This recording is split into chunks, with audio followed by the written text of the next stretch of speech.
Retiring ex-Dem Senator Joe Manchin did not mince words Sunday about what his former party has become, panning the Democratic brand as toxic for working to mainstream the extreme in recent years. The West Virginia poll, who ditched the Democratic Party and became an independent earlier this year, contended that the Dems are increasingly out of sync with voters and underscored that this country is not going left. I am not a Democrat in the form of what the Democratic Party has turned itself into the national brand. Absolutely not. Manchin, 77, reflected on CNN's Inside Politics. The brand got so bad. The D brand has been so maligned from the standpoint of it's toxic, said Manchin, who became a senator in 2010. The retiring senator nudged his former party to ruminate over how it prompted him and other like-minded individuals to abandon the party, recounting how West Virginia used to be a solid blue state and how his family had been fond of John F. Kennedy. There was a split. I was never on the liberal side of it. I was never on the establishment side. So I always had to fight, he recounted. During the first 2 years of President Biden's administration, Manchin emerged as a perennial thorn in his side, dealing a death blow to key progressive wish list items. Specifically, he kept tanking multi-trillion-dollar iterations of Biden's so-called Build Back Better agenda before ultimately agreeing to the watered-down and rebranded $740 billion Inflation Reduction Act. Along the way, he drew the wrath of progressives.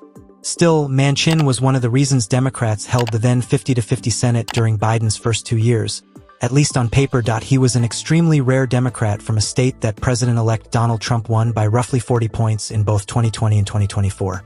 Manchin opted against re-election in 2024 amid stiff competition from senior-elect Jim Justice, briefly a Democrat who is currently serving as governor in the Ruby Red state. Manchin, who has long operated as a centrist in the upper chamber, characterized his former party as overly paternalistic. They have basically expanded upon thinking, well, we want to protect you there, but we're going to tell you how you should live your life. Manchin told CNN about his grievances with Dems. So the Democrats go too far, want to ban.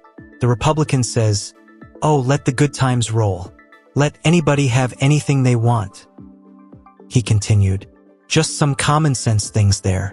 Dem Vice President Kamala Harris had sought to cast herself as the candidate of freedom in the 2024 presidential cycle, ripping Republicans for eyeing restrictions on abortion and encroaching on people's lives when it comes to social issues. Manchin declined to divulge for whom he voted in the 2024 presidential contest.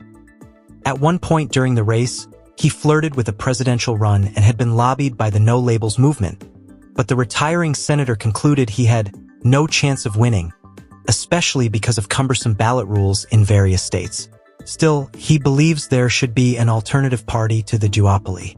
The centrist moderate vote decides who's going to be the president of the United States.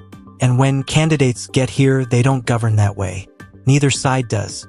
They go to their respective corners, Manchin lamented.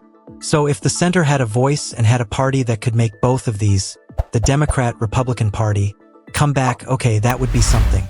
The three-term Mountain State independent conveyed gratitude for his time in the Senate, calling his time in public service an honor of a lifetime. Yet, when pressed about whether he will miss the upper chamber, Manchin was blunt.